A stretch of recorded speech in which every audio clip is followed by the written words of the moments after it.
One of the world's leading policy forums is calling out Australia's housing crisis for all the wrong reasons. The Organisation for Economic Cooperation and Development, the OECD, has singled out our housing policies, claiming red tape undermines our living standards and leaves the sector dysfunctional. The Paris-based think tank is urging our government to overhaul the current housing laws in order to cut down costs.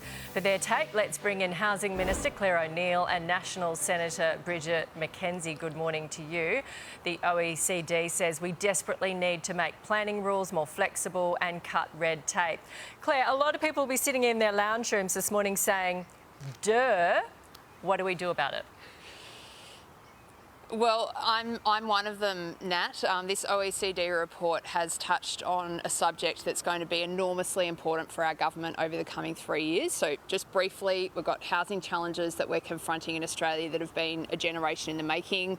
Our government's big focus is helping first homeowners get into the market and also building more homes. One of the biggest issues we face with housing in this country is it is too hard to build a house in Australia at the moment. I spend a lot of time with builders and contractors. They are desperate to build the housing that Australia needs, but they face this thicket of different bureaucracy and taxes and other things that are standing in their path. So a big focus for our government over the next 3 years is helping state and local government tackle some of these things so we can help Australians get some relief on those housing issues. Yeah, the red tape at the council level, releasing land. Bridget, what would you do? Well, we took a comprehensive housing policy to the election that did absolutely look at those type of issues, Nat, because you're right. It is about local planning laws. It's about enabling infrastructure, the basics like power, water, sewerage. Councils can't afford to get those things on and get those blocks unlocked, because the more blocks we can get unlocked, the lower the price is going to be and the quicker we can get more Australians unlocking those front doors. So, Clare, big job ahead, particularly with state and local governments, to get those planning laws online and harmonised and the red tape diminished as quickly as possible. So Clare, do you go and meet with local councils? Like, we have been talking about this for a while. What's your sort of, your focus in? Like, how do you get to them? Do you literally turn up at the local councils and say, how are we going to do this? Well, Nat, there's a few things we do. So we've actually done a lot of good work in our first term on this. So the PM sat down with the state premiers and local government and created something called the National Housing Accord. So that got all of our states actually to make some really big leaps on planning. In Victoria, where I am at the moment, in New South Wales, in other parts of the country, the states have actually already taken some big steps forward. In our second term, our government is going to double down on that. Now, a lot of these regulations and laws and issues are at state and local level, and for a really long time the Commonwealth government sort of stepped back and said, look, this is not our problem, we're not going to get involved. We take a different view. We've got housing challenges confronting the country and we've stepped up and provided leadership. We need to keep doing that for another 3 years. Yep, okay, well, don't worry, we're We going to also hold you to need it. to... Yeah, Bridget? Yeah.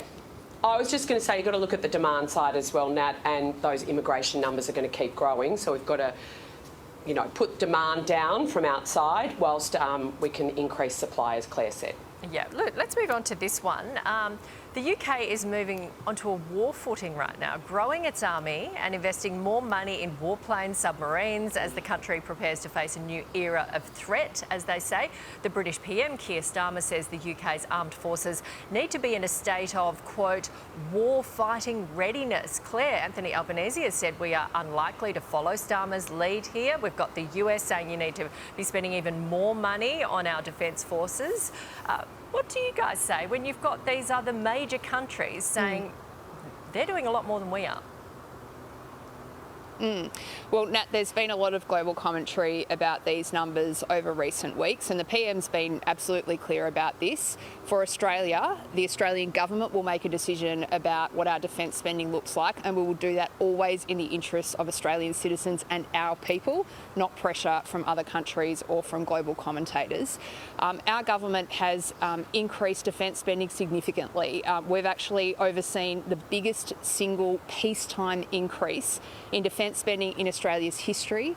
We do that not because we're meeting some arbitrary target of GDP. What we've done is that really hard work of working out what are the capabilities that the Australian Defence Force needs and how our government is going to help them build those capabilities over time. So we've had a number of really, really big important things happen in that first term, and we'll be building on that work in a second term. Yeah, interesting, the UK's language though. It's pretty serious, isn't it, Bridget? The UK is now even asking veterans to train up and be ready to go to war. You know, when you hear that, is that something we should be considering? Of course we should. I mean, we have two key allies globally, the United States and the United Kingdom. Now, when you've got the Labor Party in the United Kingdom taking these sort of steps, when you've got our other key ally, the United States, saying we need to ramp up our investment in defence, it's not for nothing. We know we're in very challenging geopolitical times. It's not just the commentators. The threat is real. Other nations, other key allies are taking that seriously. And the reality is, if we wanted to go it alone and defend ourselves, we could increase our defence budget 5 times and still be falling short of being able to defend ourselves. So we need to rely on our allies. We always have. And so I think Richard Marles, the Defence Minister, made the right call when the United States made this an issue. Unfortunately, the PM tried to look tough. The reality is we can't do it alone. The threat is real and we need to step up. Yeah, well, as the US said this week, I think Hegseth said that war is imminent. You know, a China, absolutely, a China incident with Taiwan. Thank you very much. We will see you next week. Here's Shova.